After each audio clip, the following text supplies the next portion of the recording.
Good morning. I'm Rosa. We're thrilled to have everybody here. For some of you, it's the afternoon.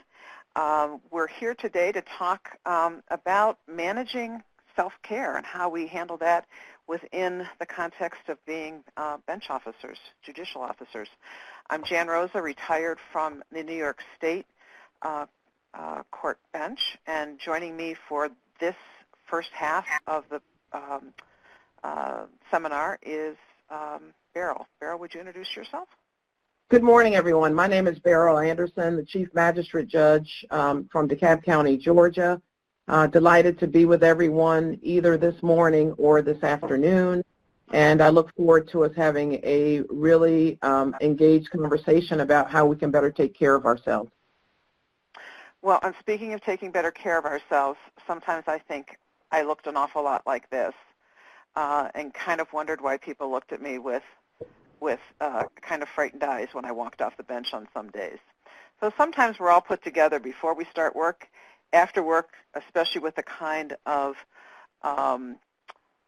caseloads that those who are handling family matters, whether it's child welfare, juvenile justice matters, protective orders, criminal matters involving families, or custody and parenting decisions. The crush of the caseload, as well as the kind of issues that are being presented, end up having a toll.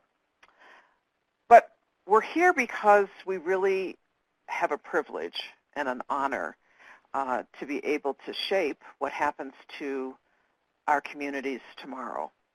And one of the golden rules from the Executive MBA program in Notre Dame says you can't positively impact the outside world without first looking inside. That's very counterintuitive for how we were trained, how we were law trained. That is not something we were trained to do, and especially as advocates, as lawyers, as trial advocates, and then going onto the bench, it's all very much outward focused. And the other kind of presenting thing is that our profession operates from the shoulders up. So we are in our heads all day looking out and thinking out. Very seldom are we doing anything introspectively. But there is a cost to the work that we do. In the 1980s, they recognized post-traumatic stress disorder in the Diagnostic and Statistical Manual that psychiatrists use to give a diagnosis. That actually came out of the Vietnam War when they began to notice that the returning veterans were exhibiting mental health issues and behavior issues as a result of prolonged exposure to the kind of war that Vietnam presented.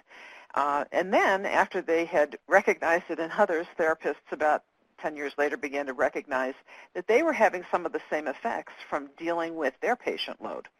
Some of the early researchers called it an occupational hazard. It's been labeled a variety of things. Compassion fatigue is one of the things I think makes a lot of intuitive sense to us. Vicarious traumatization in some respects does, as well as I think what many researchers are talking about, STS, secondary traumatic stress. I happen to personally like compassion fatigue. The first studies that were done, and there are not a lot of them, there's certainly almost nothing on judges. I'll show you the only one we have. But the first studies were focusing on first responders who had very short-term contact with the crisis situation or the person they were helping who was in crisis. They didn't have any long-term contact. Pace Women's Justice Center in 2003 surveyed mental health providers, social workers, and attorneys. And this is going to come as no surprise to the legal beagles here in this group, that attorneys were carrying a higher caseload that had high trauma than what the mental health providers and the social workers were having, and they had more symptoms of secondary stress as well as burnout.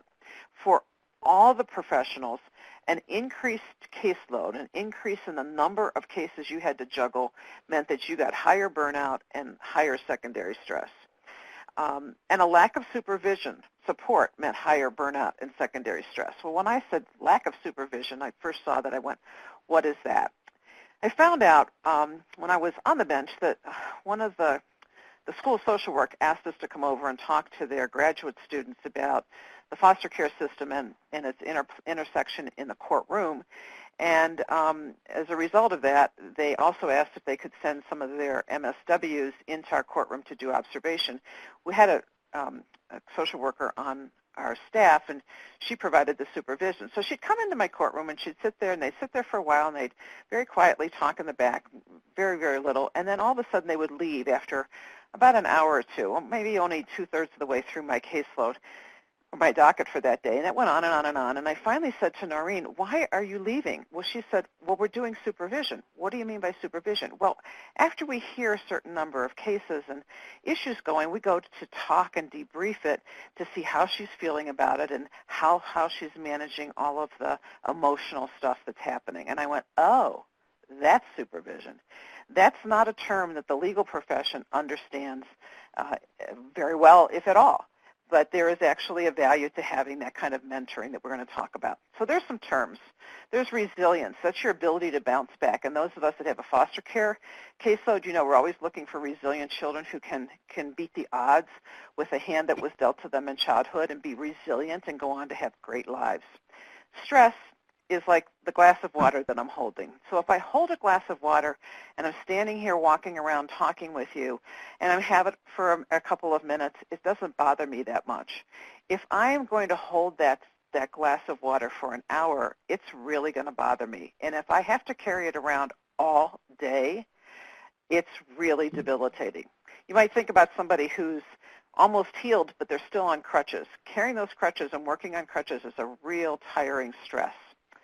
So the vicarious trauma is that continual big one where that impact that we had for those of us in New York State of 9/11, where we were just blown by the intensity and the immensity of what had occurred, that same kind of thing happening day after day after day after day, particularly those of you who may have presided over a particularly heinous criminal trial or child abuse case. And then there's compassion fatigue. Judge Michael Town, now retired, used to talk about compassion fatigue as being pecked to death by ducks. And I think it's what it is. It's a very slow assault on our ability to withstand, and it has a gradual buildup that we don't quite understand until all of a sudden we're caught in it. And then there's burnout. Burnout is really the exhaustion from the workplace and our workload. So there is a cost of caring. The expectation that we can be immersed in suffering and loss daily and not be touched by it is as unrealistic as expecting to be able to walk through water without getting wet. We burn out not because we don't care, but because we don't grieve. So some of the characteristics of an excellent judicial officer, if we were doing this where we had folks available, I might say, well, why don't we use the chat? Tell me some of the things that you think make an excellent judicial officer. You can go right at it. If you think about either somebody that you're on the bench in the next courtroom from, or someone you practiced in front of, and you thought that person is a really great judge, what are some of the things that you thought, wow, that's a super good judge? Yeah, we got compassion, empathetic, clarity, great. So being a good listener, being fair, being present, knowledgeable, great, you caught one of the ones. So these are the ones that we hear all the time. But the interesting thing is that these last two, knowledge of the law and trial skills and case management skills, are the only ones we train on. They're the only ones we get trained on. So when you consider that what you think of as an even-handed, knowledgeable, clear, compassionate, empathetic judge is not something we're training for, that means it's coming from inside of us. And so if it's coming from inside of us, what can we do to maintain it and have it flourish? Being on the bench means that others see you differently and they act towards you. We can all tell our stories of what it was like to have that swooped up situation where you go from being a layperson to being a judicial officer, and it can be rather extraordinary to get used to it. You can kind of be shaking your head. You lose your first name, I always said. I lost my first name as Jan, and I now became judge. And the other thing I found out, quite remarkably, is that I became really funny. No matter what I said or whatever kind of attempt at humor I made, people thought I was quite clever and quite humorous. So those are kind of the things that happen with walking into that position. It's kind of a rarefied situation. You can believe your own press very easily because there are almost no people who will reflect honestly back to you who and what you are, or who and what you're become after you've been on the bench for a number of years. I always think that the people that knew me when I had a first name are the ones that are going to be the most honest with me and be the ones who most accurately reflect what's really going on and what I need to be taken care of. Then the court system itself, it's a different kind of employment. And so the question I often ask, is that court system helping you or hurting you in terms of being able to maintain your balance? People want to just say whether it's an asset or an additional stress to be on the court in terms of well-being. Berryl, while people are typing, do you want to comment on whether you think being inside the court system as opposed to being in practice for you was a help or a hindrance?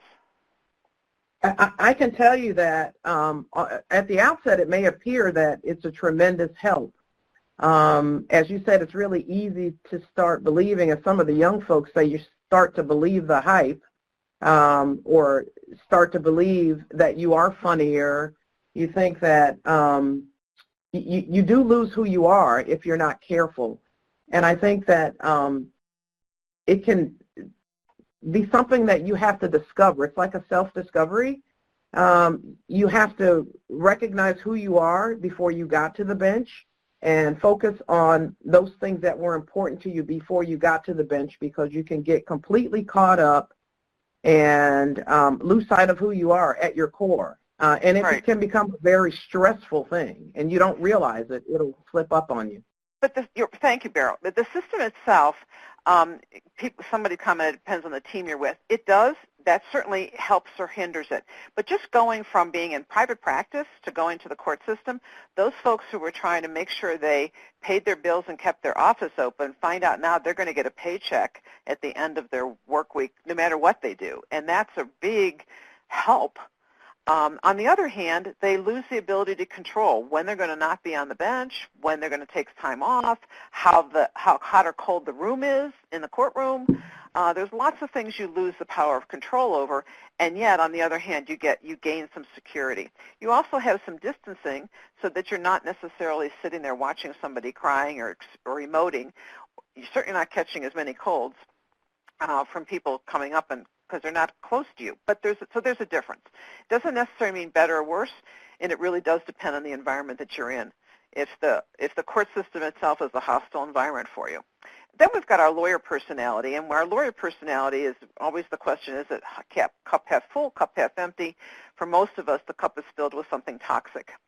But why is that? Most of us have this sense of looking at things. We're the problem finders, and when you go on the bench, you're the problem solvers.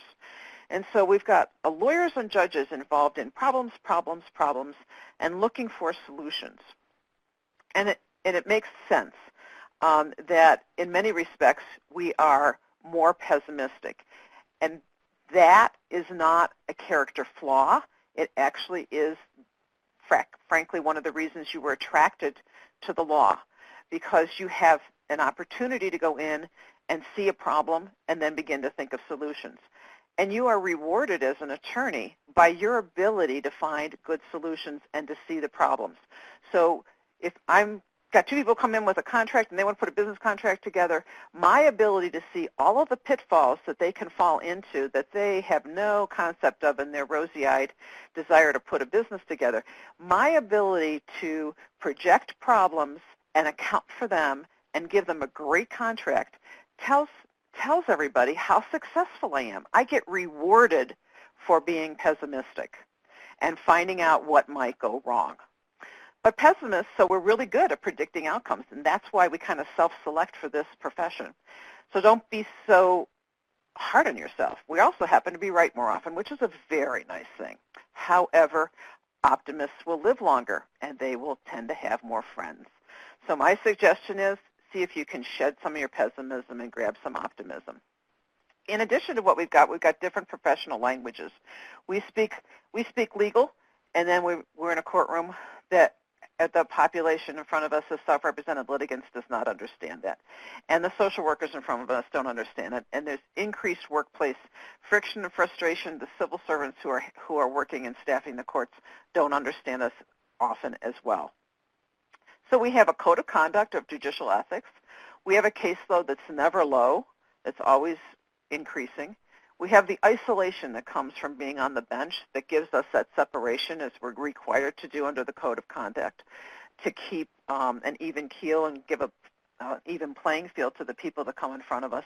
And if you're in a small county or jurisdiction, you've got even more isolation because you have so many people who know you in so many different places. And then you have these personality traits of being a good pessimistic problem solver, and they all combine to create unique pressures that are on judges and lawyers. The only judicial stress study that was done as part of the National Council's affiliation with the National Judicial Institute on Domestic Violence, and they surveyed 105 judges who had about 10 years on the bench. Average age was in the 50s, about an equal split between males and females. 2/3 of the group reported one or more symptoms of secondary stress and vicarious trauma, and the female judges reported a greater incidence of it, and that's not necessarily a surprise because that's kind of what happens on most surveys, that females will tend to be able to notice those emotional things happening. And the 7-year marker was significant. So the 7 years showed that there was a heightened increase in vicarious trauma. Those first years, you're getting competent in the job and figuring out what you need to do, and then sometime after you feel particularly competent, it can be stressful if you're not finding other outlets. The professional quality of life is a self-test. It's online. You can Google it. It's called ProQual, and their definition of compassion satisfaction is the pleasure you derive from doing your job well. And when you get competent in this job and you've been on the bench for enough years, you feel like you understand what you need to do and you can feel comfortable doing it. And you do get a great deal of pleasure in doing it. The question is, what happens to erode that pleasure?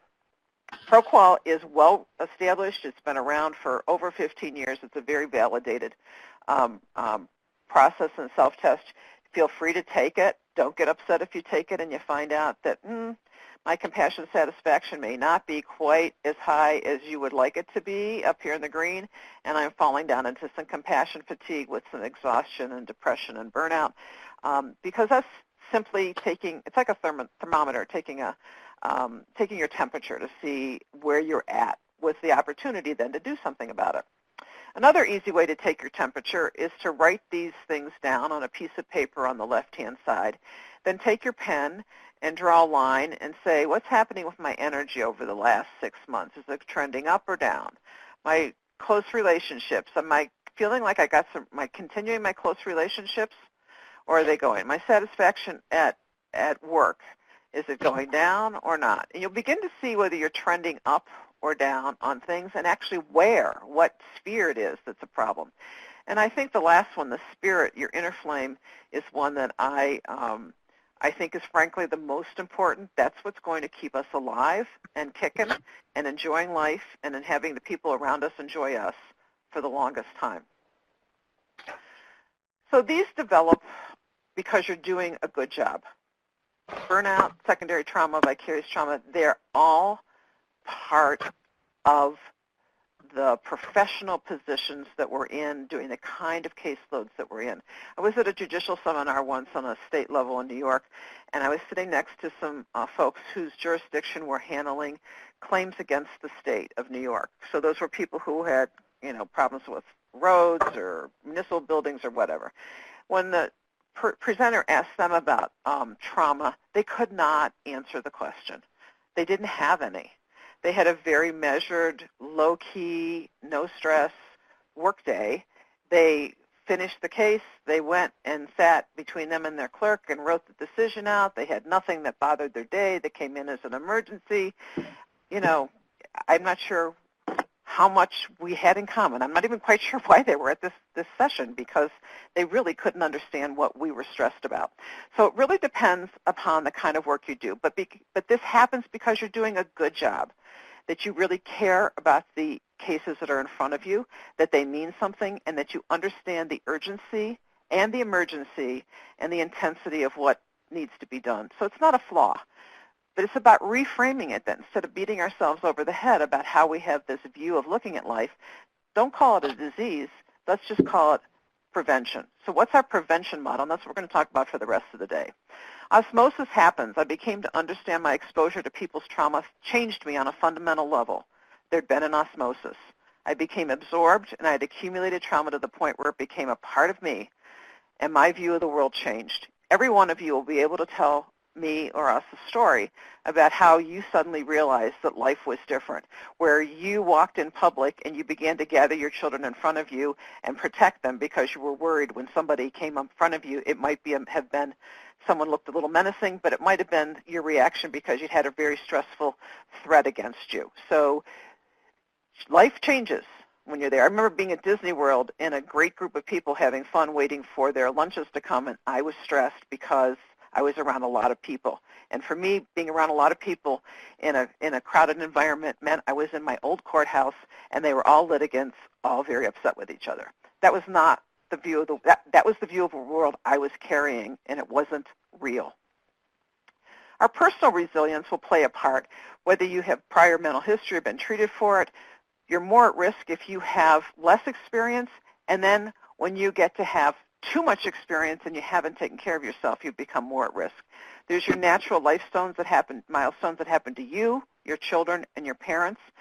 And then there's the institution, your budget, your colleagues, how the rest of the branches of the government view the value of the judiciary and value of you yourself. Gets to be a boost, or it actually becomes very debilitating. The training and education about vicarious trauma is a great buffer and helps personal resilience. So trauma buildup is knowing it when you see it. And when you see it in other people, you begin to see that they are shutting down. We find ourselves standing on our head that no matter what we do, we can't somehow please everybody and we can't get anything done. We feel by a lot of pressures pushed into a corner. And on the way home, it's just about all we can do to drive the car to get to the house. And we certainly don't have a great deal left to give to those people who meet us at the door when we come home. The trauma buildup internally can be that low energy, depression, abusing substances, work habits deteriorating. You go in later to work. You're not careful about the attention to detail and what your orders look like and caring about what the case facts are, and ruminating, letting things bother you again and again and again, or the negative comment that somebody wrote in a letter or that an attorney said, it bothers you, bothers you, bothers you, unable to let it go. Outwardly, it can be shutting it down. It can be an emotionality, so you can either withdraw or you can become much more angry and bitter, and increased cynicism and sarcasm. Notice I put that there. We're going to talk about that later on. And we've all known thousands, hundreds of stories with very high-powered people who end up shooting themselves in the foot with very risk-taking behavior. And we know, unfortunately, of stories where it happens to our judge colleagues as well, where they do things that seem to make us shake our heads about the self-destructive behavior they do. And our mirroring ability for empathy drops. What do I mean by mirroring? Mirroring in mammals, mirroring in humans, is that kind of situation where you see somebody who smiles at you and you smile back, or somebody is rocking a little baby and most other parents will begin rocking in a sympathetic kind of unconscious rocking as well. So there's lots of ways in which we mirror, and our ability to do that, which means being empathetic to the people in front of us, begins to drop. So on the bench, we can have some really tough days. In the courthouse, we can be angry or we can be negative Nellies. Is this all there is? Well, no. Actually, Google has an incredible thing going on for the last 10 years or so. There's a jolly good fellow who works for them called Meng, and his job description is to enlighten minds, open hearts, and create world peace. And so he actually is there in the workplace to help people have a better, more balanced work-life experience. I'm not sure we found any judicial system yet that's willing to do that, but I think there's a opportunity if we want to create a job. The trauma exposure response, Laura Vandernoot-Lipsky has done a lot of work on this in terms of what happens when we've exposed to trauma so much that things begin to happen to us. And I've highlighted and read a couple of the ones I think stand out for us as judges, a sense that we can never get enough done, that there's always got to be more, and that we need to be there. And the grandiosity, I'm the only one who can handle it, and that, you know, if the whole place is going to fall apart if I'm not here. We also begin to lose the ability to handle complexity, and when we have a complicated case or too many people, too many litigants, we just do everything we can to kind of make it simpler, which sometimes means we lose the actual crux of the case.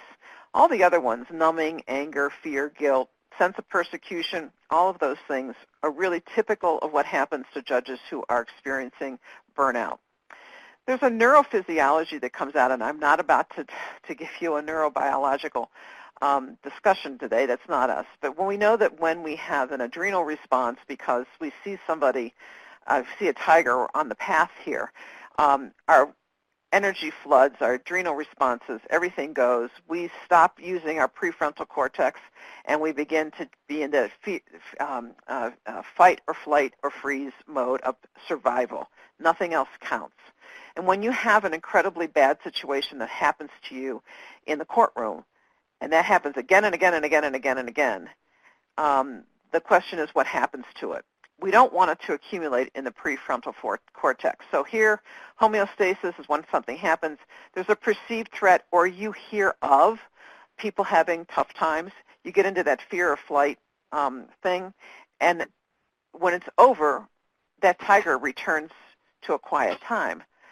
But if you're not, if you're going from one case to one case and one day to one day, you're staying at a level of chronic stress.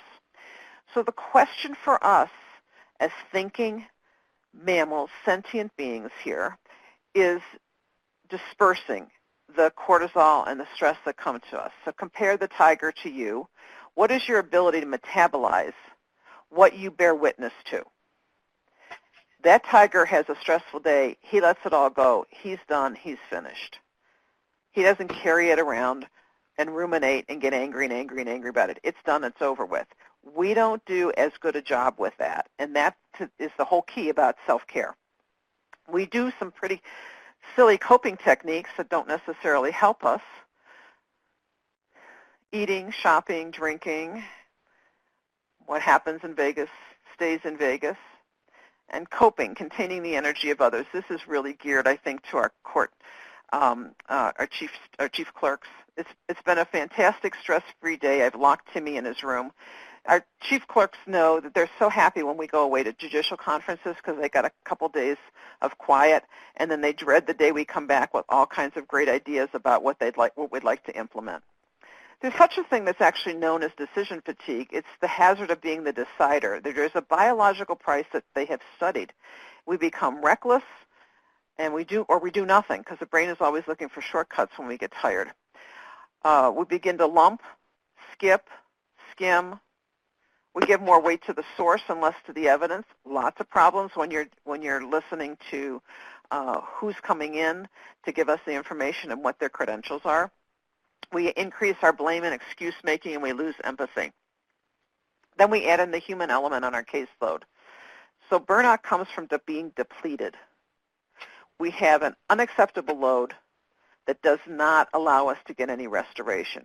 Our hearts become so filled with loss that we have no room left to care. And that, I would ask, is the opportunity that we have now today to think about how we can take our hearts and our minds that become so filled with the loss and the trauma of the folks in front of us and the trauma that we're carrying just trying to cope with all of this, and find a place where we can disperse that, to metabolize that for our physical health and for our emotional health so that we continue to have empathy and caring. So how do we have this prevention model? We actually love the challenge of the kind of work that we do. We would have gone into a state law or claims against the state law or any kinds of other kinds of law if we wanted to do that. Pays more, less stress, but we really like the kind of work that we do. So it's about managing it, not eradicating it. We're never going to get rid of it, so let's not try to. How do we want to work with it? And there's a great value to have stress. We need to have it. There's eustress versus distress. So how do we keep it? So the goal is a sustainable lifestyle. And I'm going to pass this on in just a second to Berryl to let her talk about what we can do. But unless you change your direction, you're likely to end up where you're headed. Of course, Albert Einstein said it a little differently. Insanity is doing the same thing, expecting a different result. And my personal favorite is George Harrison. If you don't know where you're going, any road will take you there. So deciding. And the first step towards getting somewhere in how you view your work and how you view its toll on you and your family is to decide that you're not going to stay where you are. And Berryl, I'll let you take it from here. Very much. Thank you very much. All right. I think that we need to focus on prevention and how not to get to the point where we are using some of the stressors, the shopping, the eating, the drinking, although I really like the shopping piece. It works. But so let's talk about Judicial Self-Care 101. And you start with the basics, the ABCs. It's something that's easy to remember: awareness, balance, and connection. So who do you want to be? Who do you choose to be? There's a pretty famous saying that says, do you want to be right all the time, or do you want to be happy? Well, I choose to be happy. So we have to look at who we choose to be. And as judges, it's not uncommon for us to want to be right all the time. We're in charge. We have the robe on. We walk into the room. Everyone stands up. They can't sit down until we say they can sit down. So I think we have to take a step back and take a look at who we are and who we want to be. All of that authority and all of that power comes with a lot of stressors. So I think it's important that we're very mindful about what we do and that our connections with others are good connections. I think that we need to learn to listen more. Some of us like to hear ourselves talk. I think listening is an art. Challenge yourself to listen more. Challenge yourself to be a life learner, to try something new. I think it's easy for us to get caught into our routine of going into our chambers, getting ready to hear cases, stepping into the courtroom, listening to cases, going home, and at the end of the day, we're so exhausted we look like the little puppies in Jan's previous slides, where we're passed out in the back seat, and it takes all we can to just make it home. I think that we need to make sure that we're in a position where we're coachable, where we're willing and vulnerable enough to say that we need help and to actually accept that help. We need to get in touch with the feel-good drug. You know, touching is a feel-good drug. It releases serotonin. The good news about touching and bonding with others, whether it's a person or an animal, but allowing yourself to bond with someone, is that it's free, it's legal, and it's not a drug. So we need more hugs in our life. Well, and Berryl, I remember reading a research study that actually paid somebody to research this. They researched college basketball teams on the number of times that their teammates touched each other during games. And they found a direct correlation that the teams that touched their teammates the most were the ones that ended up at the playoffs. So there's something about continuing to create that bond by an actual physical connection. That's amazing. It's something that we can all engage in more. I'm telling you, the hug of a little child can just, it's like food for the soul. We need to learn how to rest, relax, and care for ourselves. And I know to some of us that are on this webinar, it probably feels foreign. and you say, well, I've got too much work to do, I don't have time to take a week's vacation, even taking the long weekend is too much. Well, I'd like to suggest that you just start taking baby steps and charge yourself with trying to change your behavior. Because if you don't, you're going to look like the little kitten there on the screen, and that's all you got for the weekend. You can't make it far from the bed. I found myself in that position plenty of times, and it's a warning sign that you're doing too much. So if you have the thoughts of grandiosity that we thought about earlier, it's like, I have to be at work, I've got to hear my cases, nobody can hear my cases the way that I can, the office is not going to run properly if I'm not there. And what I'd like to say to that is, you know, sometimes we have to get over ourselves. I promise you, if you take 2 days off and don't respond to your emails and don't check your emails, when you get back, they'll be there. They'll be waiting for you. So we need to think about ourselves a little bit. It's okay to disconnect from our electronics. It's okay to turn off the cell phone. And you can take baby steps. If this sounds alarming to you, you can take baby steps. How about sitting down for a meal with your family and engaging in conversations? I'm always amazed when I go out to dinner and you see these large families at the table, everybody's got their electronics out, and they're not engaging with one another. So we have to start somewhere. If you can't commit to a full week vacation or a long weekend, then just start and say you promise yourself that you're going to take a couple hours a week or even a few minutes every day to do something to care for yourself. I love this vacation slide because it's like Jan was reading my mind. You know, there's a frenzy that we all work ourselves up into a frenzy before we leave for vacation because we've got to get everything done. And I have to be honest, I'm a work in progress. I think that we're all a work in progress. This is me. This is me, Jan. When I left, I'm actually away from the office for a couple of days, and this was me. Is I've got to respond to all the emails.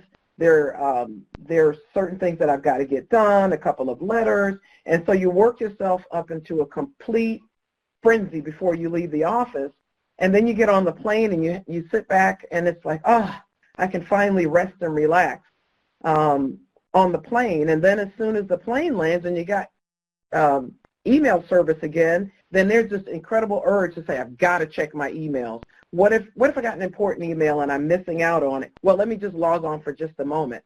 So we kind of go through these cycles where we feel like we're so important, nothing's going to get done without us. And so we check our emails, and then we decide, well, wait a minute, I'm on vacation. I'm going to go ahead and settle in and enjoy my vacation. And then you disconnect a bit from the office, and you really do start to enjoy it. And it's like, well, wait a minute.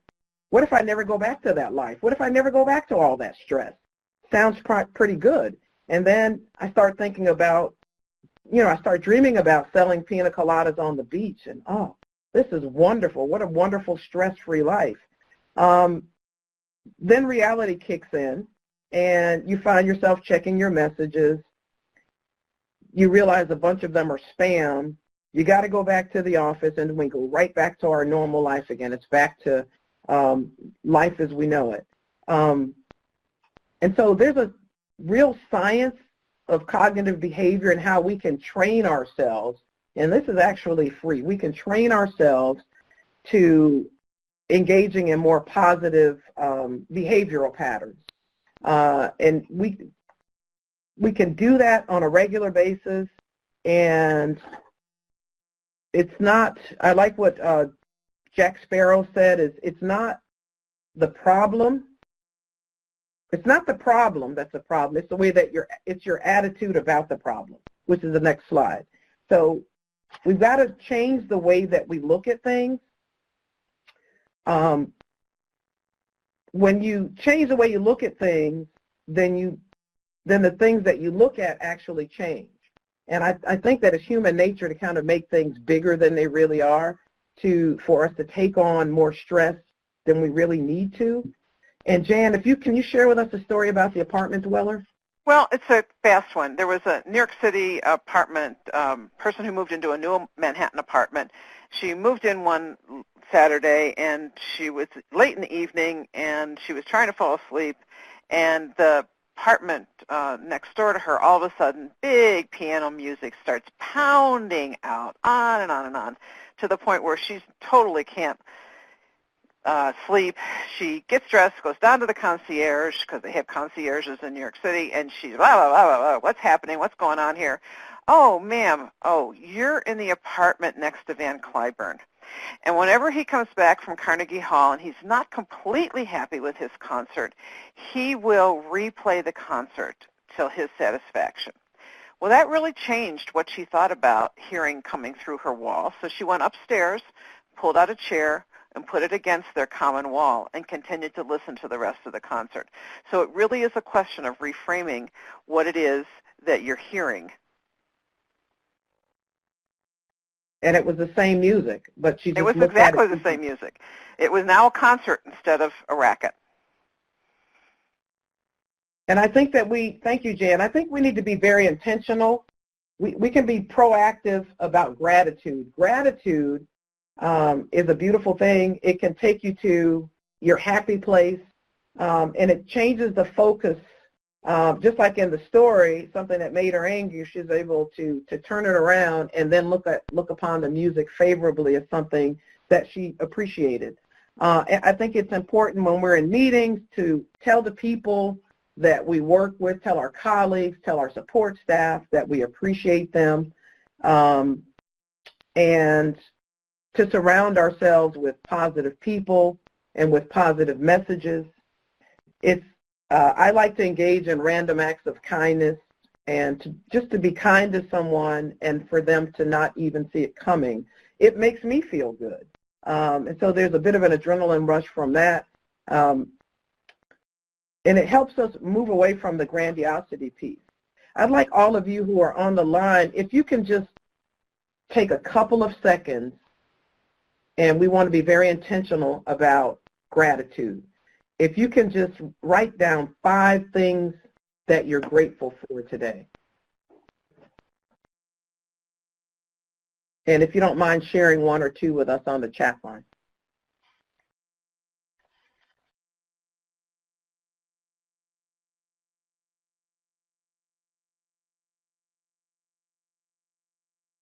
Okay. Someone said mind, body, health, good health. Health is huge. Well-being, family. All of these things are important. Having a great team, very important. Health and family. I got to tell you, health is a very common theme. It's good. Health, good health. Grateful for the weather. It's beautiful. Supportive colleagues. Humor. Spring.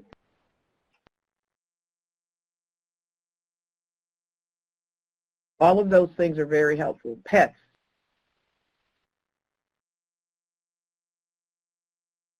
Then when you're having a very stressful day, it can be very rewarding to just sit down and think about something that you're grateful for. When you're having trouble going to sleep at night, to think about something that you're grateful for. And you have to be mindful when you're focusing on gratitude and having an attitude of gratitude. Music, my home, the mountains, skiing. All of these are things that we can be grateful for. It's very easy. Mindfulness. Let's talk about mindfulness. And I think we heard, as Jan described us in our busy lives, the work that we do, that our minds are full, just like the diagram on the left. So how do we shift from the diagram on the left to have us being more mindful and being very intentional? And it really takes a mental shift. One example that I'd like to share is, very quickly, is my garage. I walk in and out of my garage at least 4 or 5 times a day, and I need to clean out my garage. So I think about my garage, and I'm at the diagram. If we can go back to the diagram of the cluttered mind, the previous slide. There we go. And that's what I think about in my garage. I'm completely stressed out. So how do I change the way I think about that? First of all, I'm exercising our gratitude. I'm grateful to even have a garage.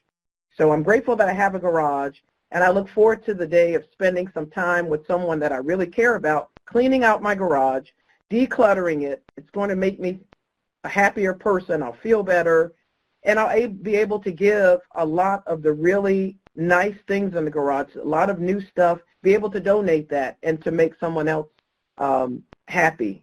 And so I'm grateful for that. So you have to change the way you look. When I left my house yesterday, that garage is still very cluttered, but I do look forward to it bringing me some peace of mind and some gratitude when I'm finally able to declutter it a little bit and share my blessings with someone else. Another very brief story about mindfulness is it doesn't take much to put you in the mind frame, to put you in a position where you're being mindful and where you're being intentional and deliberate. There's a cashier by the name of John who works at my favorite health food store, and they have a restaurant there. I'm in and out of that store 5 to 7 times a week. One of my favorite restaurants, a great place to pick up a quick meal. And I've known John probably for the last 10 years, and every time I go in the store, morning, noon, or night, John is at the cash register, and I always say, "Hello, John, how are you doing?" with a smile. And he always says, his response is the same. He says, "I'm in the moment. I'm in the moment." And so I can be having a very stressful day and get in John's line. I don't know why. I know the response is going to be the same. He's always in the moment, in the moment. And it reminds us that we really need to focus on being present and being in the moment. What's going to happen tomorrow, what's going to happen tonight, what's going to happen next week or next month is not so important. We need to slow down, breathe, and be present. And it just thinking about things very intentionally and being in the moment. And so every time I go into that store and I see John, it's a reminder that I need to slow down. Let's talk about balance. How do you recharge and gain balance in your life? Are you an adrenaline junkie? Is there a certain activity that can take you to your happy place? Or are you like me and you get a tremendous amount of energy, like the dog on the right, just walking along the beach, listening to the ebb and flow of the tides, being still? I'm on the go so much that it's hard for me to just slow down and be still. So you have to think about what takes you to your happy place and what helps you recharge. I love the dog on the left. When is the last time that you just stuck your head out a car window and just let the fresh air hit you and just overtake you? When have you gone on a walk? When's the last time you've been for a bike ride? Or just a simple walk, as I said, and just enjoy the fresh air, some sunshine. Someone typed in spring gives them gratitude. Just the smell of the flowers, the jasmine, the magnolia, the gardenias, takes me to a happy place. So you need to recognize, what is it that makes you happy? What is it that takes you to your happy place? Get out of the courtroom, get off the bench, and go find it. The beautiful thing about a stress response is that that it doesn't take long for your stress level to begin to decline. And I think that's very encouraging. Understanding that we're not all perfect, you have to figure out where you are on the spectrum. Some of us may already be doing a good job taking care of ourselves. I don't care how good you are, you can always do a little bit better. And some of you may be at the opposite end of the spectrum where you're a mess, You're a good mess. You're a mess and you're trying to figure it out. And so what I hope that you get from this webinar is that there's no judgment wherever you find yourself on the spectrum, whether you are doing a really good job of dealing with and coping with the stress and finding balance, or if you haven't realized that there's a problem. You've got to realize that there is a problem before you can start to do better. You can do something as simply as breathing exercises. They're free apps on the internet. I wasn't aware of this until I started being very intentional about trying to do a better job of taking care of myself and trying to manage some of the stress that's inherent in our jobs. But there are some free apps on the internet that can teach you some breathing techniques that can take you from being completely stressed out to relaxing a little bit. Our bodies are amazing machines. We can engage in physical activity as little as 3 or 4 times a week for 30 minutes. Again, if you don't want to run, then walk. You can ride your bike. It doesn't have to be 20 or 30 miles. Understand this wellness journey and the self-care journey that we're on is a marathon and not a sprint. And I say that because we can all take baby steps to doing better. But you have to be very intentional about it. And our bodies are such amazing machines that you immediately start to see some positive results in a very short period of time. Because we're all busy.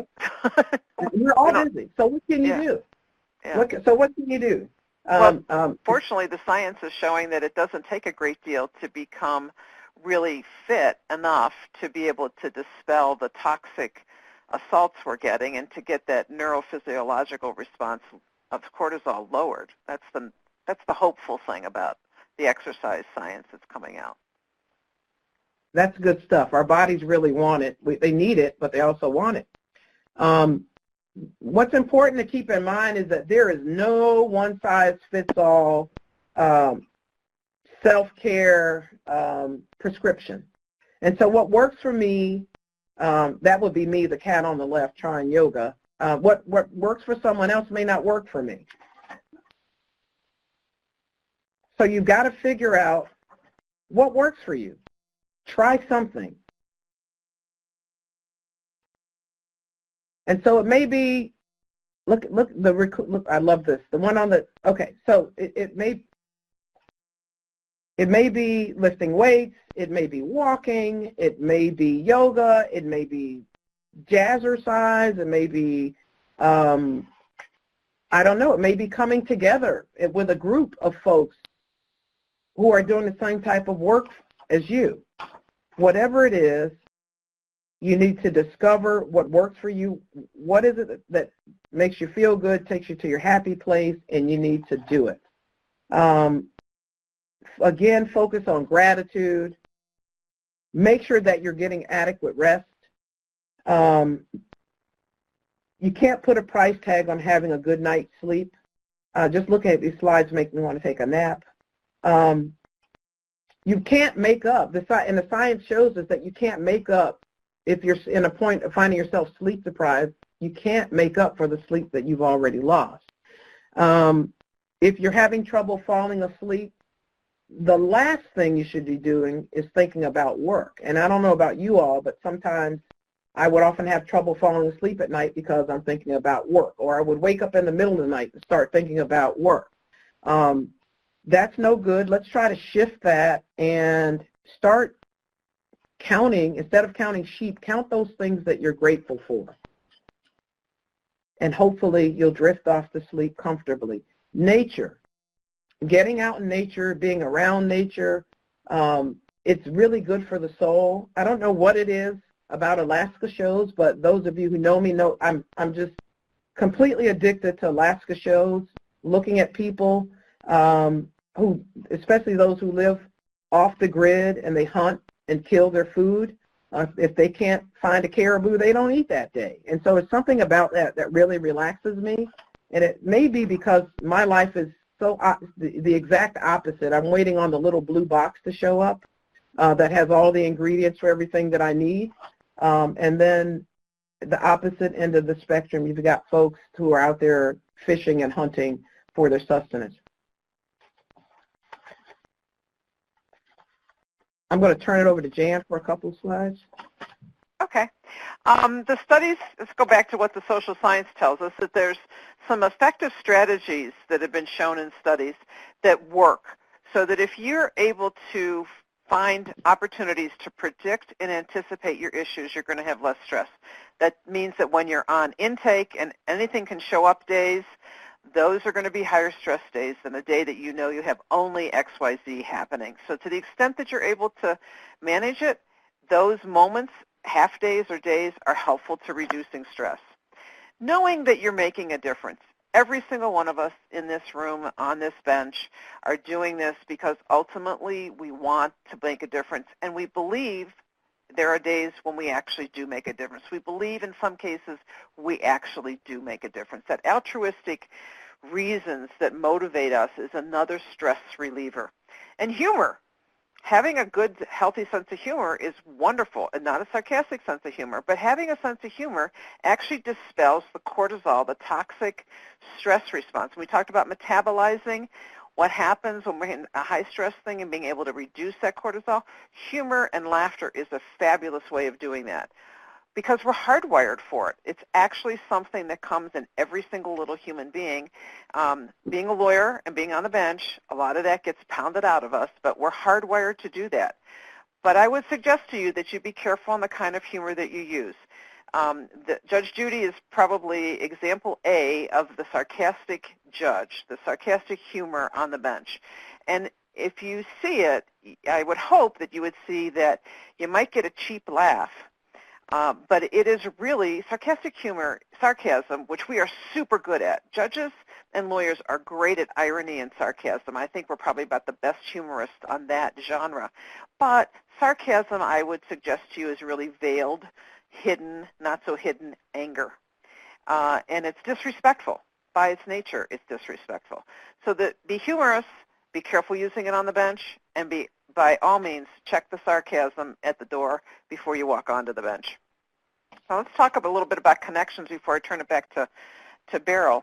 Trauma is contagious. Just like I talked about the mirroring that comes built in, hardwired into mammals, that we are built to mirror what we see and what we feel. If you have children who are in being cared for by a depressed parent, that child's more likely to be depressed. If you're with a child being cared for by an upbeat, humorous person, much more likely to be upbeat and humorous. Trauma is contagious. Our limbic response supports our emotions and our behaviors. That makes the difference between a reptile and a mammal. Touching is key, as Berryl said earlier. Pets count. If you don't have people around you that you really want to hang out with, pets count a lot. They really do a good lot. Isolation, and the isolation that's built in on the bench by its very nature keeps us away from touching and being in close contact with people that we can let our defenses down with and just be around a great deal. Touching produces serotonin. You remember that one of the things that we had when we were trial attorneys is that we would have a case, we would deal with our clients. If we left the courthouse and said goodbye to our clients and we went to an attorney's meeting or went out to a restaurant or a cafe and found other attorneys, we would talk about the judges. We would talk about the cases. We don't have that luxury when we're on the bench to be able to go and have that same camaraderie with people who can say, yeah, I know how it is. So that isolation that's built in carries a built-in difficulty in getting into that limbic resonance in a good way.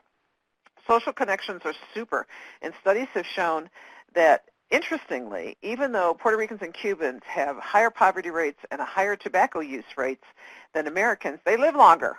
And the theory is that they have much stronger family and community networks. And so that there have been studies all across, especially in Europe, that social connections, the ability to have connections, are a more powerful health factor in determining how healthy you're going to be and what your morbidity is than if you were smoking, drinking alcohol, the amount of exercise you got, your age, or your nutrition.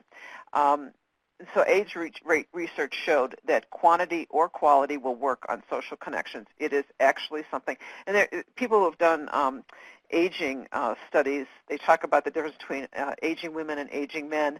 Aging women statistically need 6 good women friends as social connections to maintain a good emotional health.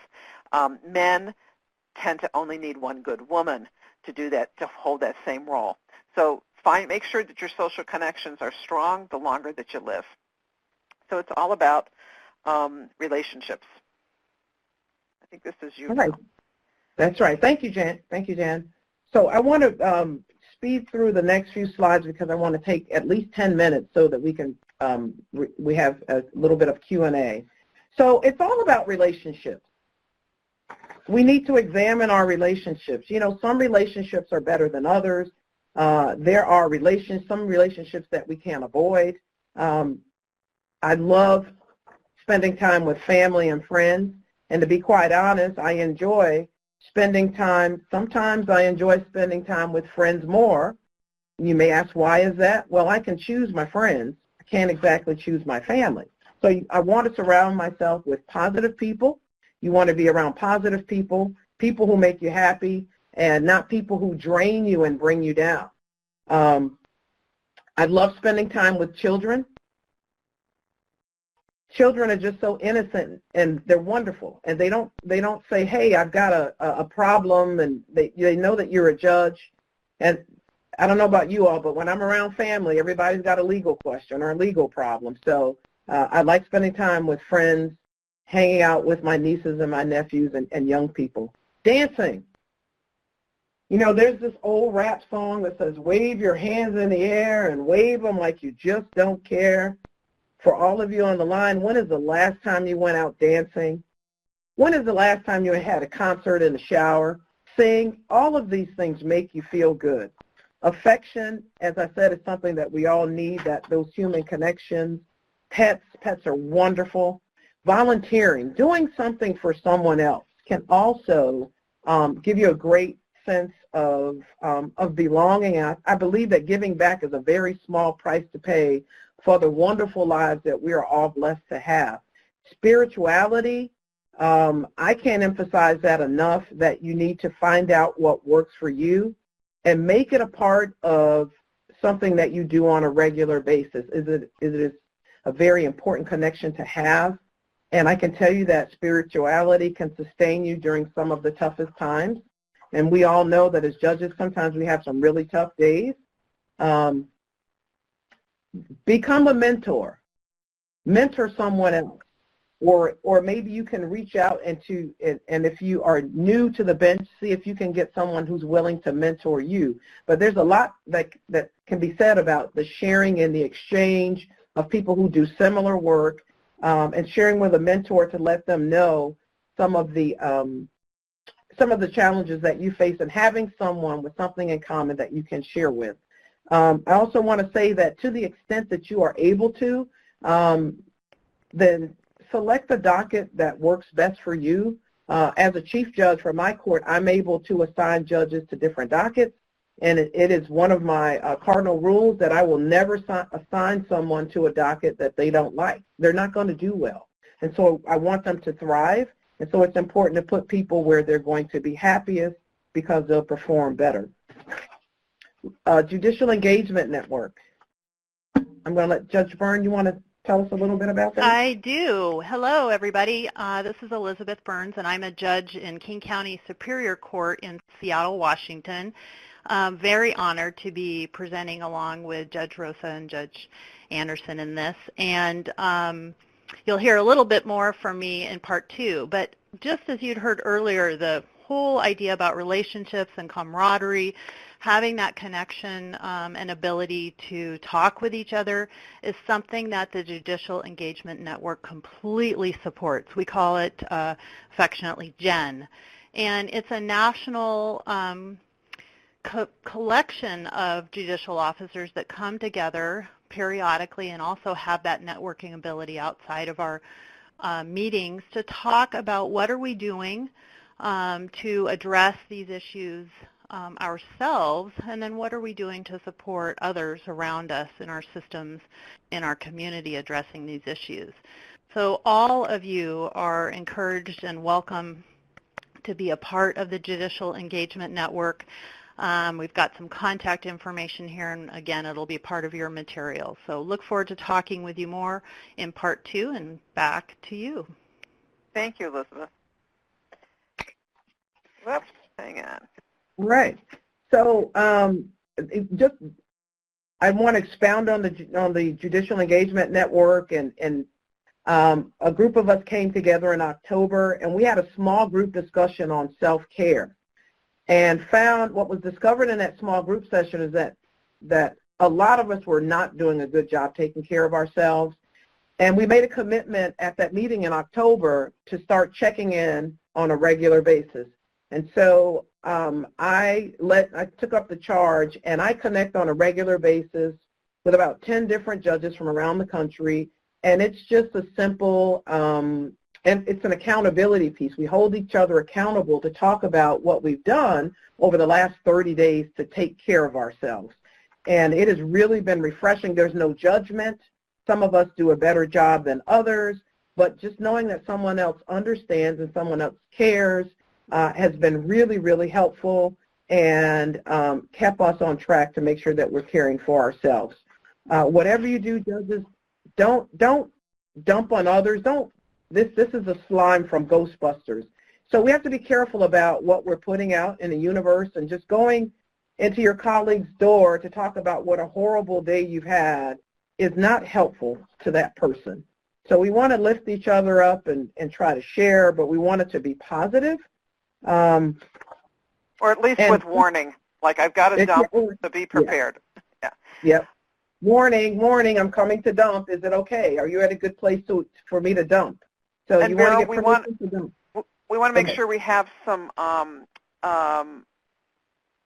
time for questions too. Yes, and before we finish, though, I want to say to Angela, you're absolutely correct, Angela. Puerto Ricans are Americans, and I apologize for an inaccurate, inappropriate comment on the slide there. You're absolutely correct. I should have said stateside Americans who aren't culturally connected.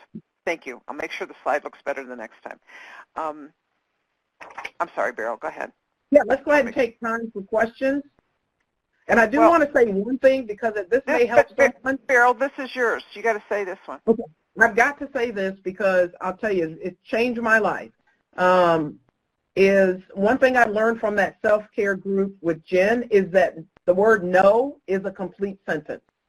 And those of you any of you who may be like me, who are, people pleasers, and you want to be everything to everyone, and you hate to say no, I can tell you can absolutely save your life. Sometimes you have to say no. And if you're new at this, say no. You can just practice it when you're alone. Say no, because it's not going to help you. If you're no good to yourself, then you can't be any good to anyone else. So you may have to discover the power of no. And you can't do it all. And if you can't help someone out this time, then perhaps you can be available to help them next time. So with that, I think we need to go ahead and take any questions.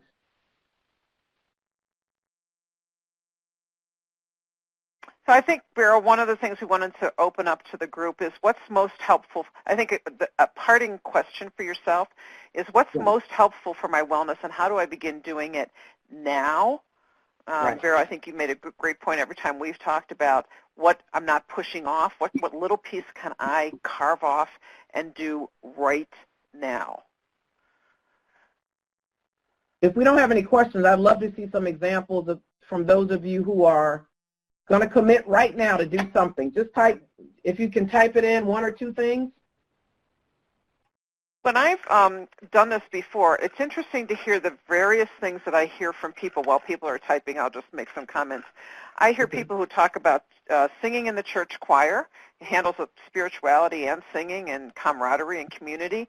I have another person who loved to be able to go home and take care of his grandchildren in the end of the day until their parents came home, because it connected him with people who are very much in the moment and in the now, and had a sense of humor, so it helped for him. Another person lived on a horse farm and went home and took care of horses and rode, and that was a great way for her to find balance and connection.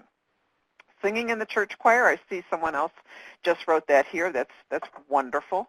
A great deal of connections there with that. I enjoy gardening as well. Oh, likewise. I'm heading out there this weekend to do that. Yep. Yep. We got people typing all over. Okay. I always love to hear interesting ideas that I would not have thought as being something to consider. Because I'm not a yoga person. Long walks on the track with no worries about cars or biting dogs. That's all right. Great. That's right. That's great. People are typing away here. Yeah. And so, sometimes going to a spa and having a massage and a manicure and just knowing that no one can get to you and you're completely away from everybody and somebody's taking care of you can also be a wonderful way if you can find the opportunity and the finances to do that. Oh, Jan, one tip I have, and I carry it in my wallet at all times, it's like emergency, is I've actually got a full prepaid massage, got the gift card in my wallet. And when I'm having those rough days, I know I can do it. I just have to pick up the phone and make the appointment. But it's so nice to know that I have an hour massage, an hour of relaxation in my wallet. Archery. So we have someone online, you coach archery, and there's no pressure with children. I love that. Yeah, coaching's fabulous, Mm-hmm. especially if you don't have adults as parents hanging over your head. It really does get you into the moment. Cooking. Cooking. Oh, I'd love to have someone in my house that loved to cook. Yeah. I need my house organized, a new spring look. Going to Pier 1 to surround yourself with beautiful things. That's great. Love it. Audible saves me some days, immersing myself in stories. Perfect. Books are an escape, and I suspect that most of us are not reading horror stories or things that too much close to what we were working on during the day. And cat. Yeah. Spending time with my funny and affectionate cat. Well, you've got a very unusual cat to have somebody that's funny and affectionate. That's great. Cats are affectionate? I think dogs are affectionate. Yeah, they're all funny. Yeah. Yeah. While you're doing that, I don't know if you want to do that, Berryl, or do you want to... Can you do the starfish? Tell us about the starfish. I think that's a great way to... Well, people are doing that. Well, there's a parable of the starfish, and a person walks up to another person on the beach and sees the person. The little boy on the beach is throwing starfish that are thrown up on the sand back into the water again and again and again and again. There are hundreds and hundreds and hundreds of them as far as you can see. And he's tossing them and tossing them and tossing them. And the observer says to him, "Why are you doing that? You're not going to be able to save them. There's far too many for you to do anything." And he looks at the observer and he says, "But it matters to this one." And that starfish parable is the story of what we do. What we do and how well we take care of ourselves determines how much we can do for that one starfish that comes in front of us. We can't do it for everyone. We're not limitless.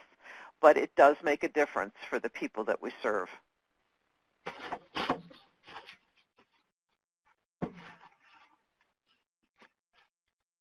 And bottom line, we really are blessed to be able to do this. And I don't want to have our time up without being able to make sure to say thank you for listening to us and make sure that you join us for part 2. Elizabeth, I'll pass it on to you. Invite everybody to dial in on the 18th. That's next Friday. Same time, where we're going to talk a little bit of just about, if you remember that starfish story, it's like what we can do for one person, what we can do for our community, and how we're really working at this in our courts, taking judicial leadership and what it means to be a trauma-informed court. So taking the personal work that you all have heard about from Judge Anderson and Judge Rosa and really translating that into our environment.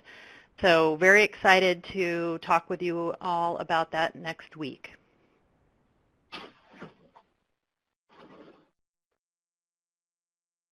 And this is Judge Anderson. I'd like to say thanks to everyone, and Judge Byrne, I can't wait to hear your part next week. And there was a question about whether the webinar link would be the same one that you used to get in for this one. And at this point, I believe that either I'm going to end this now unless we have a moderator that wants to step in. I'm not hearing a moderator stepping in. So it is precisely the 75 minutes, so we will say our goodbyes to all of you It was wonderful. Thank you for your participation and for your great ideas. And the reminder email is going to come out with the correct information. Patricia's just typing it in now. Thank you, Patricia. And thank you all for your help. Goodbye. Have a great weekend, everyone. Bye-bye.